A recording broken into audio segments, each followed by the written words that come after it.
Olá pessoal, passando por aqui para comentar.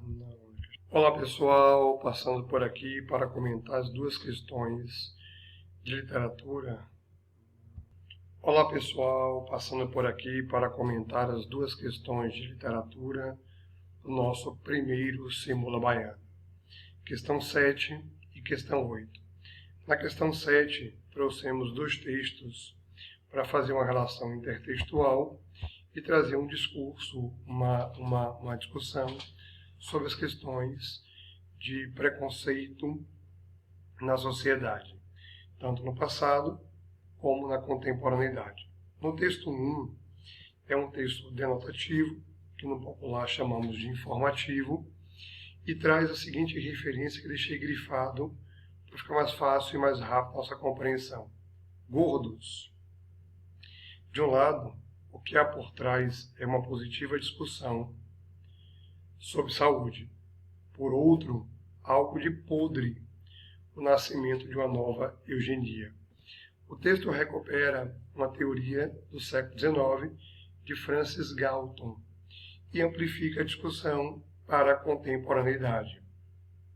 Na teoria da eugenia, você pode associar, para ficar fácil a lembrança, o processo de seleção. Nesse caso específico, ela amplifica a discussão para a contemporaneidade para percebermos como a sociedade é seletiva em relação aos gordos e aos não gordos. Então, especificamente, o texto faz referência a essas discussões que geram um problema de saúde e também de preconceito. No texto 2, trouxemos um texto do conto de Monteiro Lobato, chamado Negrinha, para ilustrarmos uma posição em que o narrador, ao categorizar, ao descrever um demarcador que eu deixei grifado de gorda, rica, referente à dona Inácia, uma das personagens importantes no conto, que era uma senhora rica, poderosa, porém ele faz questão em categorizá-la, em dar um atributo a ela, gorda. Embora já não houvesse mais escravidão nesse período, mas ela agia como senhora de escravos. Então, a ideia de ser gorda, está entaladas as banhas, gera um outro sentido no processo de amplificação dos textos marcados. No comando da questão, nós fizemos a seguinte referência. O gabarito é a letra D. Olha a referência para entender fácil o que nós trouxemos como indicativo. A referência opinativa, no texto 1, encontra eco na descrição que Monteiro Lobato fez sobre Dona Inácia. A gordura, a visão, de certa forma, em que a sociedade olha para pessoas como Dona Inácia, com seu atributo físico. Desta forma, há, nos textos, uma ideia entre saúde e preconceito, num discurso produzido por Monteiro Lobato Então, o que nós queremos é que você perceba que discurso é esse que Lobato produz, que na verdade deixei linkado entre o texto de Lobato e o texto 1 opinativo. Então, por isso, o gabarito da letra D de dado categoriza atributos designativos, o ser gordo, baseado ali em caracteres físicos. Então, designa alguém pelo seu caractere físico. E também psicológico, pelas questões todas que envolvem o contexto ali do trecho que nós citamos. Geradores de preconceitos sociais. Então, percebam que está alicerçado tanto quando eu peço a leitura para o texto 1, assim como também para o texto 2. Já na questão 8, nós trouxemos para a prova um texto poético, o gênero poesia. E, obviamente, no gênero poesia, devemos atentar para a voz.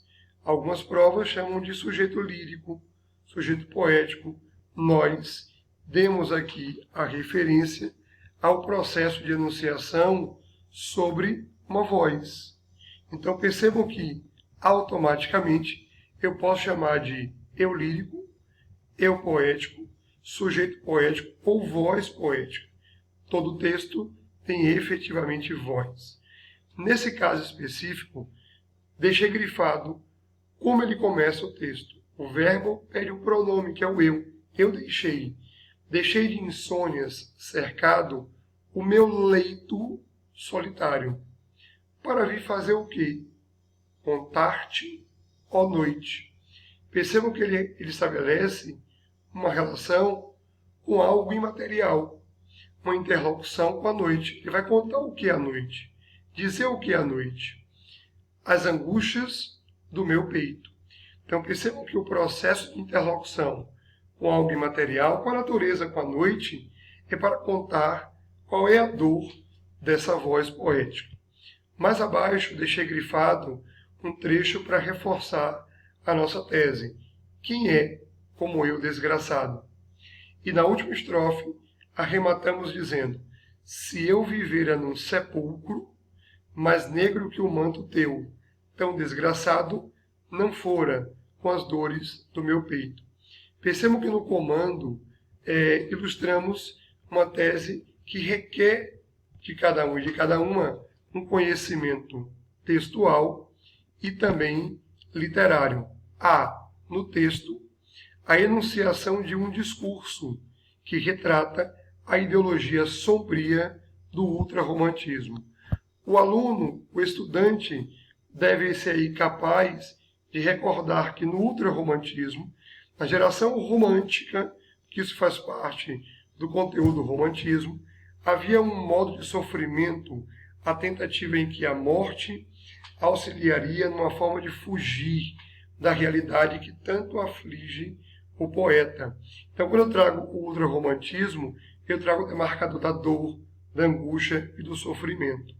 Neste caso específico, olha o que nós estamos pedindo. Um discurso que retrata a ideologia sombria do ultrarromantismo brasileiro através de uma experiência humana que está no texto, que pode ser comprovada e aí está alicerçado o gabarito letra E, na visão do eu lírico, ao projetar o estado imaterial. Ele dialogou com a noite, imaterial taciturno. Observe o elemento sofrível em que os trechos grifados foram dando conta dessa informação. No ambiente exterior, que ele joga para esse ambiente, essa conversa, essa interlocução, que é a noite.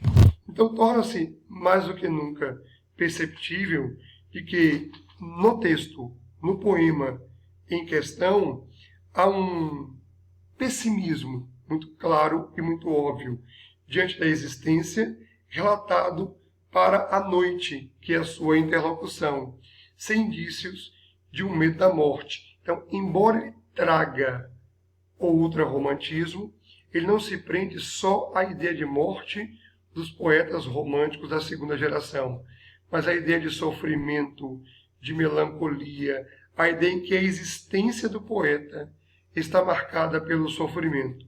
Então essa é a justificativa que garante a letra E como gabarito oficial da questão 8. Um forte e afetuoso abraço do professor Sérgio Assis e nos preparemos para o segundo Simula Baiano.